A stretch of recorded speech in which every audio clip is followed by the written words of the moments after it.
Walang nanonood sa'yo? Walang nag-share ng mga post mo? Konti lang ang viewers mo sa tuwing nagde-live ka? Hindi ka sinusuportahan ng mga kamag-anak mo?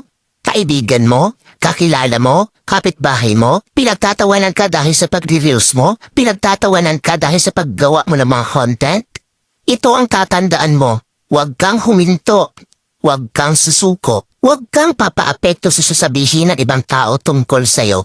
Ipakita mo sa kanila na may mararating ka. Dahil isang araw, kapag marami ka ng followers, kapag marami na ang sumusuporta sa'yo, kapag marami na ang nanonood sa'yo, kapag marami ka ng viewers, kapag marami na ang nagmamahal sa'yo at sumusuporta sa'yo, kapag marami ka ng payout, kapag sinasahod mo na ang sinasahod ng mga sikat na content creator, kapag mayaman ka na, kapag marami ka ng pera, ay manunood na yan sila sa'yo.